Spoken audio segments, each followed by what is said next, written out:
ओम मंगलम भगवान विष्णु मंगलम गरुड़ध्वज मंगलम पुंडरीकाक्ष मंगलाय तनो हरि कृष्णाय वासुदेवाय हरे परमात्मने प्रणताक्लेशनाशाय गोविंदाय नमो नमः। नमस्कार, स्वागत है आपका आचार्य वाणी में। मैं आचार्य डॉक्टर विक्रमादित्य आपके साथ हूँ। आज का विषय हमारा है मेष राशि वालों के लिए ग्रहों का योगायोग सितंबर के मध्यकाल में कैसा रहेगा आपके लिए।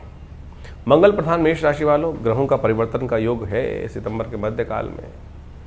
महत्वपूर्ण ग्रहों का परिवर्तन, बड़े बड़े ग्रहों का परिवर्तन का योग बन रहा है और ऐसे में इन दौरान ग्रहों का ऐसा परिवर्तन होगा कि विश्व में कुछ न कुछ महत्वपूर्ण परिवर्तन करने का योग बना सकता है। मंगल, शुक्र, बुध, साथ साथ सूर्य और चंद्रमा इत्यादि शनि के साथ योगों का परिवर्तन ऐसा योग बना रहा है कि कहीं ना कहीं कुछ ना कुछ बड़ी उठापटक होने का योग ये ग्रह साफ साफ दिखाते हैं। मेष राशि वालों के दृष्टिकोण से तो बड़ा महत्वपूर्ण योग बनता दिखाई दे रहा है। इसका लाभ भी आपके समक्ष कुछ ना कुछ बड़ा बनता दिखाई दे रहा है। आपको अपने संबंधों का ध्यान रखना पड़ेगा। खासतौर पर कुछ संबंधों में कुछ ना कुछ विच्छेद होने के योग बन सकते हैं। आपके ग्रह कई लोगों पर भारी भी पड़ते दिखाई दे रहे हैं।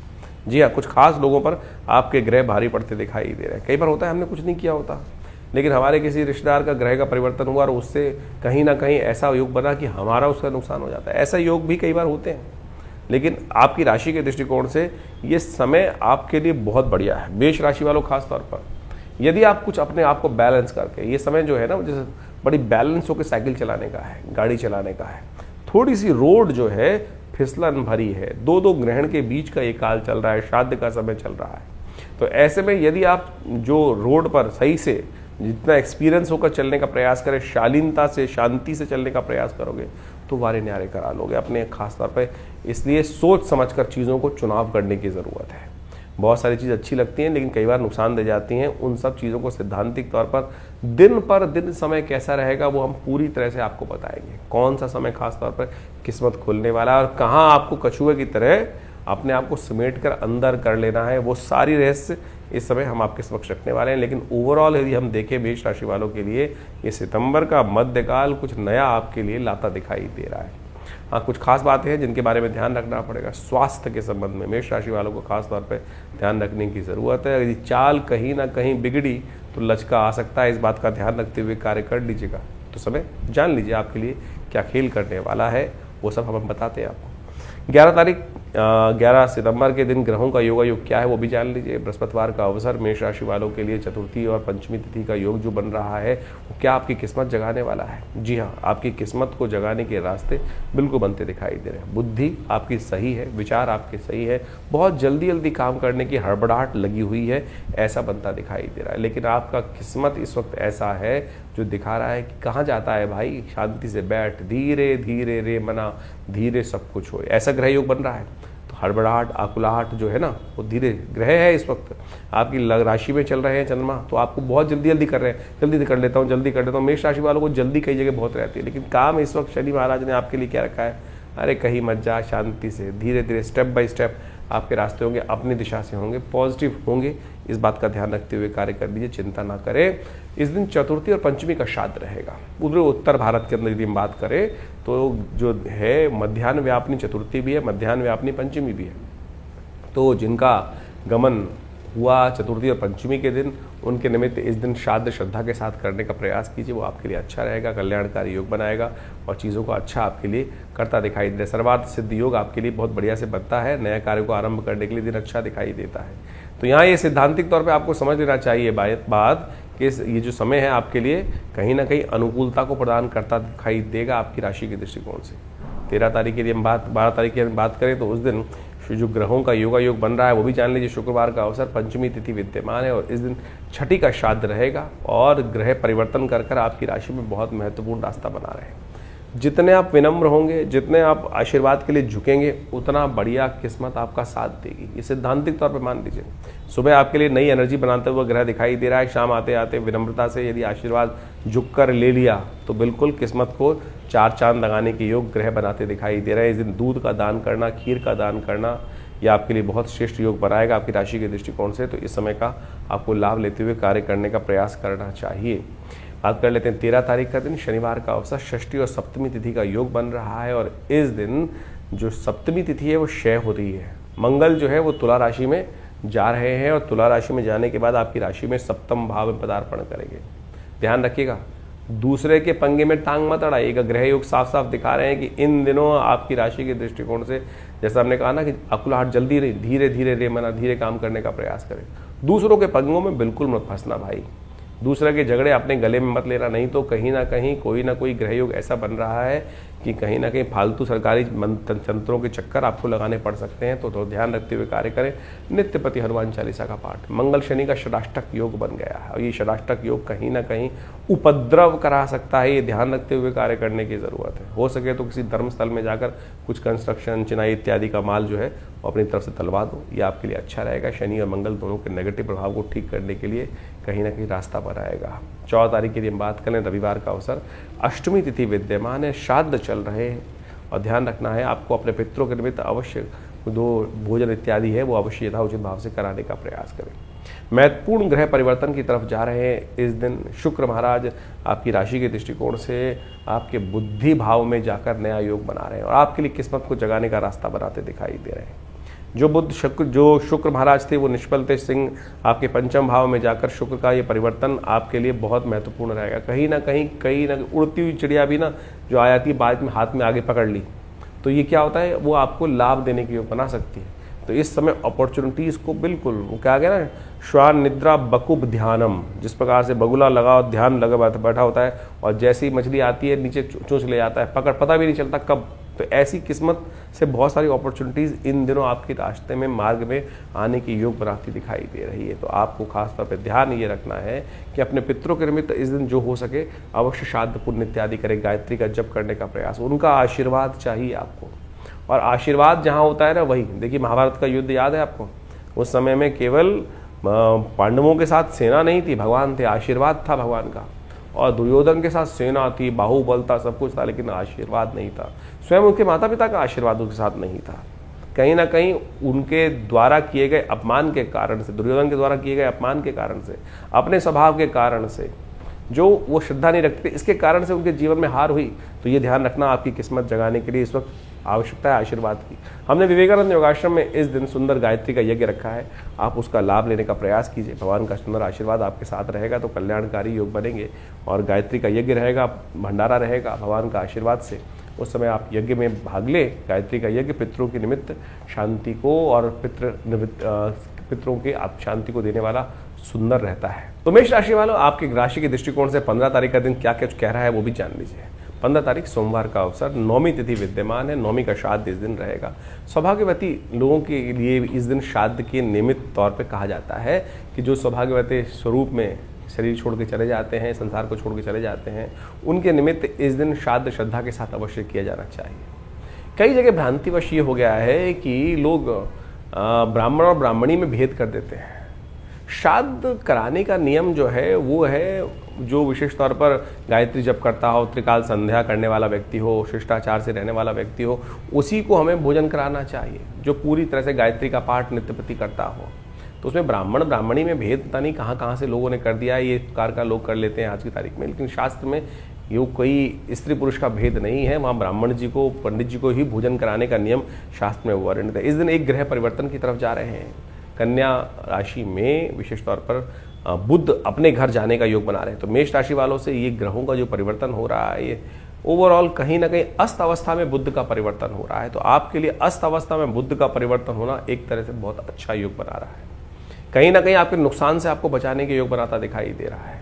हो सकता है कि आपकी अति उदारता कई बार व्यक्ति को नुकसान दे देती है ना, तो इस समय अति उदार होना आपके लिए बहुत भारी पड़ सकता है। इस बात का ध्यान रखना पड़ेगा आपको। यहाँ कोई किसी की उदारता को नहीं देखता है, कहीं ना कहीं सब अपने स्वार्थ से रखते हैं।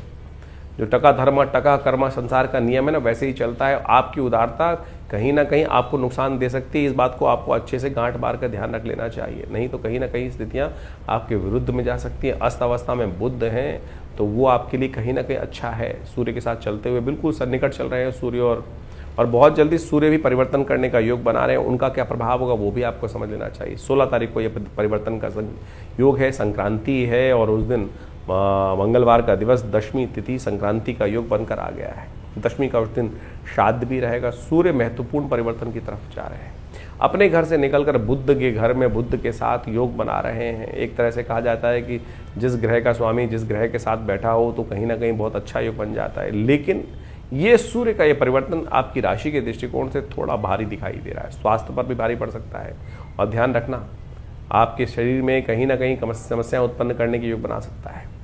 स्वास्थ्य संबंधी समस्याएं, कमर संबंधी समस्याएं, हड्डियों संबंधी समस्याएं, वीकनेस संबंधी समस्याएं जो है वो कहीं ना कहीं थोड़ा सा परेशान करने की योग बना सकती हैं। तो इसलिए आपको थोड़ा ध्यान देना पड़ेगा स्वास्थ्य के ऊपर। आपके लिए अच्छा है कि आप इन दिनों सतनाजे का दान अवश्य अपने लिए करने का प्रयास करें। संक्रांति के समय में लोगों को भोजन करा दीजिए, गरीबों को भोजन करा दीजिए। हमने विवेकानंद योगाश्रम में इस संक्रांति के अवसर पर सुंदरकांड का पाठ रखा है। मंगल शनि का षडाष्टक योग बन गया है। तो ये सब कहीं ना कहीं आपकी राशि के दृष्टिकोण से कुछ अच्छे कुछ खराब है, और खराब ग्रहों के परिवर्तन को ठीक करने के लिए हम भगवान का सहारा लेना चाहिए। और इस समय में, इस कलिकाल में, और देवता चित्तन धरहि हनुमत से ही सर्व सुख कराए। तो हमने हनुमान जी का सुंदर पाठ रखा, सुंदरकांड का पाठ रखा है। इस समय में यज्ञ भी रखा है, तो आप भी उस यज्ञ में सम्मिलित हो सकते हैं, जो ग्रह शांति यज्ञ रहेगा और साथ साथ गायत्री का यज्ञ रहेगा, सुंदरकांड का पाठ रहेगा, हमारा सवा मणि का भोग रहेगा। तो आप सब उस कार्यक्रम में भाग लें। शाम को विवेकानंद योगाश्रम में दिल्ली में ये कार्यक्रम रहेगा। करीब करीब शाम को 5 बजे से लेकर रात्रि में 10 बजे तक ये सुंदर कार्यक्रम रहेगा। भगवान की कृपा से समस्तों के मनोकामना सिद्धि का योग बनाएगा। 17 तारीख का दिन परिवर्तन के साथ साथ एक महत्वपूर्ण ग्रहों का परिवर्तन करने का योग जो बना, आप समझे 5 ग्रहों का परिवर्तन हो चुका। ये 5 ग्रहों का परिवर्तन विशेष तौर पर कई प्रकार की नई उठापटक लगाता दिखाई दे रहा है। कुछ ऐसा विस्फोटक परिवर्तन जो है, जो आपके संसार में महत्वपूर्ण परिवर्तन के मुखागर पे आ गया है संसार इस वक्त। और ये ग्रहों का जो विशेष परिवर्तन है, कुछ बड़ी उठापटक करने का योग बनाता दिखाई दे रहा है। तो ऐसे में इस परिवर्तन से आपके ग्रह, आपकी राशि के दृष्टिकोण से कुछ अच्छे कुछ खराब हमने आपको बताया ही। चंद्रमा भी इस दिन परिवर्तन करके विशेष योग बनाता दिखाई दे रहा है। तो ये चंद्रमा का ये परिवर्तन स्वास्थ्य संबंधित कुछ समस्याएं न उत्पन्न करे, उसके लिए थोड़ा सा भगवान का भजन कर लीजिए, महामृत्युंजय मंत्र का जप कर लीजिए। इस दिन एकादशी है, इस दिन एकादशी है और इंद्रा एकादशी का योग बन रहा है। ये इंद्रा एकादशी जो है समस्त संसार के पापों को क्षय करने वाली मानी जाती है। इस दिन व्रत करना चाहिए, भगवान श्रीहरि का जप करना चाहिए। ओम नमो भगवते वासुदेवाय इस मंत्र का जप करें, भगवान शालिग्राम जी की पूजा करें, उनका चरणामृत ग्रहण करें। और कहा जाता है अकाल मृत्यु हरणम सर्वव्याधि विनाशनम विष्णु पादोत्कम पित्वा पुनर्जन्म न विद्यते। यथाउचित भाव से भगवान का सुंदर स्तवन करें, कल्याणकारी योग बनेगा। इस दिन एकादशी के दिन जो श्राद्ध होता है वो पका हुआ भोजन नहीं, कच्चा भोजन दान करने का शास्त्र में नियम बताया गया है। हो सके तो जो ब्राह्मण को जिमा रहे हैं कच्चा भोजन ही उनको दें। इसके साथ साथ गौशाला में जाकर शास्त्र के दृष्टिकोण से कहा जाता है कि यदि व्यवस्था नहीं बन पा रही है, भोजन कराने के लिए किसी को नहीं मिल पा रहा है, तो गौशाला में जाकर एक पिंड बनाकर उसको सूंघ कर और फिर अपने पितरों के निमित्त गऊ को वो ग्रास के रूप में दे देंगे, तो वो भी आपके लिए वही पितरों के निमित्त तृप्ति देने का योग बनाएगा। तो इसको अच्छे समझकर कार्य करने का प्रयास करें, वो आपके लिए अच्छा रहेगा। 18 तारीख का दिवस बृहस्पतिवार का अवसर है, द्वादशी तिथि विद्यमान है। ग्रह नक्षत्रों के दृष्टिकोण से इस दिन सर्वार्थ सिद्ध योग का निर्माण भी हो रहा है। एक बात समझनी चाहिए, पंचांग इस बात को प्रतिपादित करता है कि श्राद्ध के समय में जब लोग कहते हैं कि नया कुछ आरंभ करना अच्छा नहीं है, कहाँ लिखा है? सर्वार्थ सिद्ध योग बनकर आ रहा है, सब चीज़ें बनकर आ रही हैं। शास्त्र में ये बात कही जाती है, संयमित से रोप्स रहो, अपने पितरों के निमित्त दायित्व का निर्वाह करो। पितृ आपके नए कार्यों से रुष्ट नहीं होंगे, उनके निमित्त हम यदि समर्पण भाव करते हैं, वो आपकी तरक्की को देखकर, हमारी तरक्की को देखकर हमारे प्रति प्रसन्न ही होंगे। इस बात का हमको ध्यान रखना चाहिए। कहीं कहीं कुछ लोगों ने इस बात को कह दिया कि ऐसे अशुभ दिन होते हैं, नया कार्य नहीं आरंभ करना चाहिए, नई गाड़ी नहीं लानी चाहिए, नए वस्त्र नहीं लाने चाहिए। अरे क्या, कहाँ से ये फालतू की बातें शास्त्र में लोगों ने उपस्थित करने का प्रयास किया? आपकी तरक्की से आपके परिवार, आपके जो दिवंगत आत्माएं हैं वो प्रसन्न ही होंगी, वो कहीं नहीं, वो कहाँ आपसे, वो तो आपकी तरक्की को देख, बस उनको याद रखें। उनके निमित्त जो हमारा दायित्व है, ऋण से निवृत्ति का दायित्व है, तर्पण इत्यादि, वो श्रद्धा के साथ करने का प्रयास करें, अच्छा रहेगा। 18 तारीख बृहस्पतिवार का अवसर जो आपने जाना, वो ग्रह योग के दृष्टिकोण से, आपकी राशि के दृष्टिकोण से करीब करीब 70% अच्छा दिखाई देता है। नई कुछ एनर्जी वाला रहेगा। क्रोध को शांत रखिएगा, अननेसेसरी क्रोध में ना फंसिएगा। मंगल बृहस्पति का जिस प्रकार का योग बना हुआ है, मंगल शनि का जिस प्रकार का योग बना हुआ है, अति उत्साहित कार्य करने से, कहीं ना कहीं आउट ऑफ द बिना सोचे समझे कार्य करने से, गुस्से में आगे कार्य करने से वो आपके नेगेटिव जा सकता है। इस बात का ध्यान रखें। हल्दी का टीका माथे पे लगाएं, शांत रहें। 19 तारीख शुक्रवार का अवसर, त्रयोदशी तिथि विद्यमान है और इस दिन यदि ग्रहों के दृष्टिकोण से देखें तो एक महत्वपूर्ण परिवर्तन की तरफ ग्रह जा रहा है, जो आपके लिए एक नया सूचना ला रहा है। शुक्र के साथ चंद्रमा का ये योग विशेष तौर पर जो बना हुआ है केतु के साथ बैठकर, ये विजय का योग बना रहा है आपके लिए। कोई आपके पंगे बीच में लेगा तो वो अपना ही नुकसान कराएगा, ऐसा योग बनाता दिखाई दे रहा है। तो निर्द्वंद भाव से आगे चलने का प्रयास करें। दिन बहुत बढ़िया है। शुक्र प्रदोष योग बना हुआ है। शुक्र प्रदोष वो योग है जो संसारिक इच्छाओं को पूर्ण करने का सिद्ध मुहूर्त माना जाता है। इस समय में सुंदर रूप से काम करें।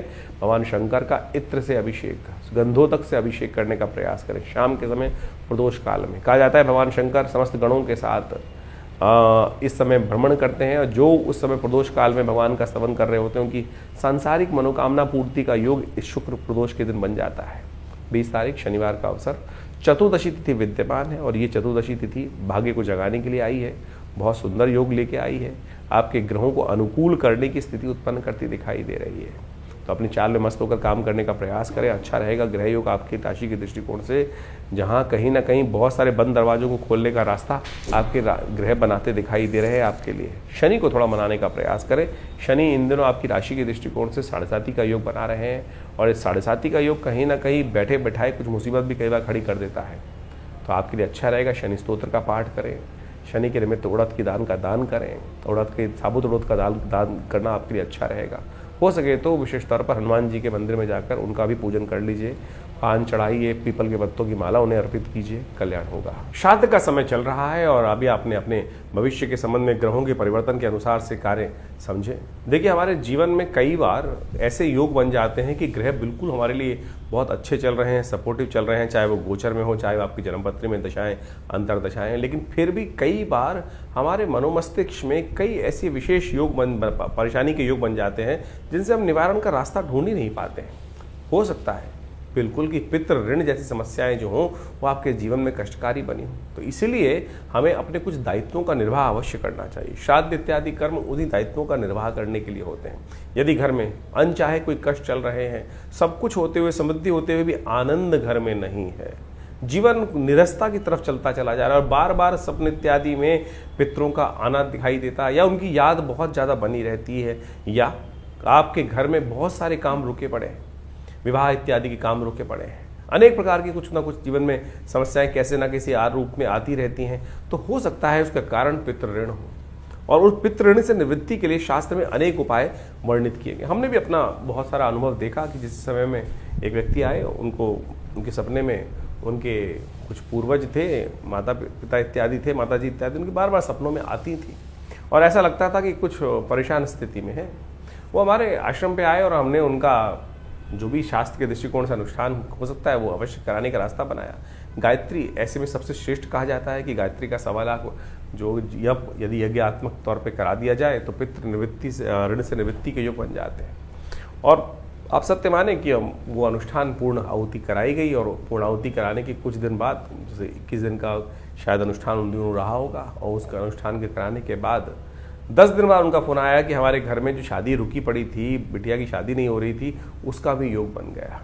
तो हो सकता है आपके बहुत सारे जीवन की समस्याएं इस पितृ ऋण से के कारण से ही हो रही हों। और हम समय समय पर जिस प्रकार से शास्त्र में वर्णित है कि नित्यपति, हम तो केवल, बहुत सारे लोग तो श्राद्धों में भी आज अपने पितरों के निमित्त जो तर्पण इत्यादि है, ब्राह्मण भोजन इत्यादि है, गौग्रास इत्यादि नहीं निकाल पाते हैं, लेकिन शास्त्र में तो नित्यपति अपने पितरों के निमित्त उस तर्पण इत्यादि कार्य को कहा गया है।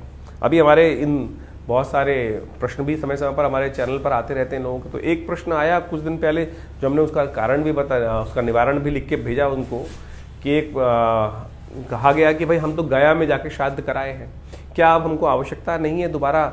हम तो गया में ऐसा बताया गया कि आप वापस आके दोबारा अपने श्राद्ध कराने की जरूरत ही नहीं है। देखिए, श्राद्ध कराने की जरूरत हमेशा होती है। श्राद्ध तो नित्यपति है। गया जी का महात्म्य इस प्रकार से बताया गया कि पिंड वहाँ करने के बाद आपके पिंड से निवृत्ति होती, पिंड छुड़ाने मत जाइए। श्रद्धा के साथ यदि गया जी जा रहे हैं तो वहाँ अवश्य विष्णुपद इत्यादि में जाकर अपने पितरों के निमित्त जो श्राद्ध कर्म कर सकते हैं वो बिल्कुल अवश्य करना चाहिए। लेकिन नित्यपति का जो दायित्व है वो तो निर्वाह करेंगे। और बहुत सारे लोग बोल देते हैं कि पितरों की वो विशेष तौर पर क्या है कि उनका पुनर्जन्म हो गया होगा। शास्त्र में वर्णित है कि 3 पीढ़ी तक 3 पीढ़ी तक हर व्यक्ति को अपने पिता, मतलब ज्येष्ठ पिता और उनके परपिता, वहाँ इन सब का श्राद्ध इत्यादि, माता इत्यादि का श्राद्ध इसी प्रकार से 3-3 पीढ़ी तक अवश्य करना चाहिए। चाहे बड़े हैं, चाहे छोटे हैं, चाहे वो किसी भी, बहुत सारे लोग कहते हैं हमारे बड़े भाई कर लेंगे या भाई कर लेंगे, स्त्रियां नहीं करती हैं अपने माता पिता का जो जाने के बाद। अरे आपको अवश्य करना चाहिए, कोई भी कर सकता है। शास्त्र प्रमाण करते हैं इस बात को कि स्त्री भेद का कोई इसमें वो नहीं है, स्त्री पुरुष का कोई भेद नहीं है। और इस बात को हमको अच्छे से यथाउचित भाव से करने का प्रयास करना चाहिए। ब्राह्मण भोजन करा दीजिए, सबसे श्रेष्ठ शास्त्र में वर्णित है। गऊ को ग्रास निकाल दीजिए, ब्राह्मण नहीं मिल रहे हैं तो गऊ को, गरीबों को भोजन करा दीजिए। चींटी इत्यादि, श्वान इत्यादि, इन सब की जो बलि व्यवस्था दी गई है वो अवश्य कराने का प्रयास। बलविश्वदेव महायज्ञ के अनुसार से शास्त्र के दृष्टिकोण से बहुत सारी चीज़ें बताई गई है कि हमें 5 जो है उनको, ब्राह्मण को, गऊ को, श्वान को, काक को, चींटियों को, इन सबको अवश्य यथाउचित भाव से अपने पितरों के निमित्त भोजन का अवश्य व्यवस्था करने का प्रयास करना चाहिए। और इससे आप सत्य माने कि पितरों के प्रति जो ऋण है वो निवृत्ति होती ही है, और उसमें कोई बहुत ज़्यादा खर्चा करने की ज़रूरत नहीं, अपनी श्रद्धा के अनुसार से आप जैसी सामर्थ्य। और एक बात और ध्यान रखें कि यदि आप पितृ के निमित्त श्राद्ध इत्यादि कार्य कर रहे हैं, बाई चांस किसी के पास कुछ धन अभाव है, वो बाहर से उधार पकड़कर इस प्रकार की व्यवस्था बनाने का प्रयास करता है कि भाई उधार पैसे से नहीं, उधार लिया हुए पैसे से यदि पितृ कर्म इत्यादि, श्राद्ध इत्यादि कर रहे हैं तो वो पितरों को नहीं लगेगा, उससे तो और ज़्यादा उनको कष्ट होगा। तो जितनी अपनी सामर्थ्य, जितनी अपनी इच्छा है, जितनी हमारी व्यवस्थाएं हैं, उसके अनुसार से हमें ये कार्य अवश्य करने का प्रयास करना चाहिए। हमने आपको बताया कि नित्यपति कौन सी तिथि में कौन सा श्राद्ध बन रहा है, उसके निमित्त अवश्य कार्य करने का प्रयास करें। देखिएगा उससे मन में कहीं ना कहीं संतुष्टि उत्पन्न होने का योग बनेगा। मन में कहीं ना कहीं जो भार है, जो जीवन में या परिवार में किसी भी कारण से बहुत सारे कष्ट चलते रहते हैं, ग्रहों के कारण से और बहुत सारे और कारण से, उन सब से कहीं ना कहीं, और सबसे श्रेष्ठ कार्य ये कार्य अवश्य करें। यज्ञ इत्यादि करें, गायत्री का जप मानसिक तौर पर कर लें, और हो सके तो गायत्री का यज्ञ भी कर लें। तर्पण नित्यपति विधि जो शास्त्र में वर्णित है उसके अनुसार से किसी योग्य ब्राह्मण के द्वारा, पंडित जी के द्वारा अवश्य कराने का प्रयास करें। उससे क्या होगा कि पितरों को शांति प्राप्त होगी, पुत्र शांत रहेंगे तो क्या होगा, उनकी प्रसन्नता रहेगी और उनका आशीर्वाद। देखिए पितृ तो आपसे हमेशा प्रसन्न है, पितृ रुष्ट कभी नहीं होती। कहने की बात है कि पितृ रुष्ट हो गए, ये ऋण है जो वो ना चाहकर भी आप पर चढ़ जाता है। पितृ नहीं चाहते हैं। आप ये सोचे कि हमारे माता पिता तो सदा हमारा कल्याण ही सोचते हैं। वो क्या संतान होगी जो ये सोचे कि माता पिता हमारा अनिष्ट चाहते हैं। माता पिता वो तत्व है कि जो सोते जागते उठते बैठते हमेशा कहीं ना कहीं मन के, बाह्य क्रोध दिखाई दे सकता है, बहुत सारे संसार में लोग होते हैं, लेकिन अंतःकरण की जो बात है वास्तविक तौर पे वो ऐसा संबंध है कि वो सदा हमारा कल्याण ही चाहेंगे। तो इसी प्रकार से दिवंगत होने के बाद भी पितृ हमारा कल्याण ही चाहते हैं। तो हम यदि केवल इतना सा कर लें कि थोड़ा सा एक लोटा जल लेकर उसमें थोड़े से तिल डालकर इस पितृ तीर्थ से उनके निमित्त हर रोज क्या करना है, तर्पण। तस्मयी सुधा, यदि स्त्री है तो तस्मयी सुधा, तस्मयी सुधा, पुरुष है तो तस्मयी सुधा, तस्मयी सुधा, स्त्री है तो तस्सई सुधा, तस्सई सुधा, तस्सई सुधा। ये स्वधा नाम की जो देवी का प्रादुर्भाव इसीलिए किया गया था कि जो हमारे पितरों तक जो हम जल इत्यादि देते हैं वो पहुंचाए। इतना सा कर्म भी करोगे ना, जैसे देवताओं को जल तो आप उंगलियों के अग्रभाग से देते हो, पितरों के निमित्त इस पितृ तीर्थ, अंगूठा और पहली उंगली के बीच में से ये जो तीर्थ है, पितृ तीर्थ के निमित्त उनको नित्यपति लोटा थोड़ा सा टेढ़ा करके इस प्रकार से डाल दीजिए। क्या लगता है आपका, इतना सा कर्म ही जो है वो पितृ ऋण से निवृत्ति दे सकता है आपको। और बाकी तो शास्त्र में अनेक विधान उपस्थित है, श्रीमद् भागवत का सप्ताह इत्यादि, वो सब चीज़ें जो भी आप अपनी श्रद्धा के अनुसार से करें तो वो सबका सब कहीं ना कहीं आपके लिए कल्याण का माध्यम बन सकता है। तो ये श्राद्ध के जो कर्म हैं, और आजकल हम बाह्य रूप में ज़्यादा लग गए हैं। श्राद्ध के समय में बहुत सारे लोगों ने भ्रांति बना ली कि नई गाड़ी नहीं खरीदना, नए वस्त्र नहीं पहनना, नई चीज़ें नहीं बनाने। हमने इस आपको आज के अपने जो कार्यक्रम के अंदर इस वक्त जो बताया, हर रोज़ की मुहूर्त बताया आपको, सर्वार्थ सिद्ध योग, रवि योग इत्यादि योग, ये किस लिए बने हैं? योग तो निषेध नहीं है ना। तो आपकी कोई नई चीज़ लाने से आपके पितृ कतई रुष्ट नहीं होने वाले भाई, इस बात को हम समझ लें।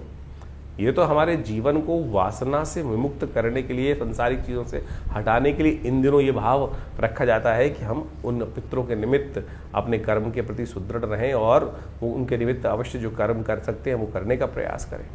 बाकी जीवन की जो दिनचर्या है वो तो जैसे चलती है वैसे ही चलती रहेगी। तो इसलिए हमने कहा कि मुहूर्त करने में कोई निषेध नहीं, आपकी नई गाड़ी लाने में, श्राद्ध इत्यादि कर्म में कोई निषेध नहीं है।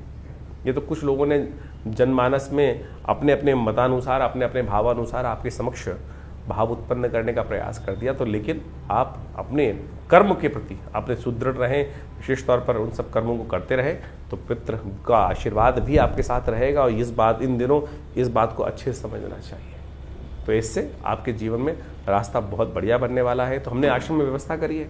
बहुत सारे लोग हैं जो आज विदेश में रहते हैं, उनके लिए बहुत सारी व्यवस्थाएं नहीं हो पाती हैं, लोग दिक्कत करते हैं, समझ नहीं पाते हैं किस प्रकार से करें। तो यहाँ हमने गायत्री यज्ञ, तर्पण इत्यादि और समस्त ब्राह्मण भोजन इत्यादि की सुंदर व्यवस्था करी है। जो लोग नहीं कर पाते हैं अपने घर में, वो यहाँ पर आश्रम से उन सुविधाओं का लाभ लेकर अपने पितरों की पितृ से निवृत्ति के लिए, पितरों की आत्म शांति के लिए जो नित्यप्रति यज्ञ चलता है पूरे श्रावण, पूरे श्राद्ध के महीने में जो समय में, तो आप उसका लाभ लें। और जाकि विशेष कोई जानकारी है तो व्हाट्सअप कमेंट बॉक्स में जाकर आप हमारे को प्रश्न भी भेज सकते हैं, हम उनका निवारण देंगे, चैनल पर भी लिख सकते हैं। और जो आपके प्रश्न होंगे उनका प्रयास करेंगे अगले कार्यक्रम में उन सब का निदान भी देकर आप लाभ लगाएं। और लगातार आश्रम पे रविवार को जो यज्ञ रहेगा, सामूहिक गायत्री यज्ञ रहेगा पितरों के निमित्त, उसमें भी आप जुड़कर अपने प्रश्नों का हल जान सकते हैं और अपने पितरों के निमित्त इस गायत्री यज्ञ में भाग लेकर उनके लिए आत्म शांति का रास्ता ढूंढ सकते हैं।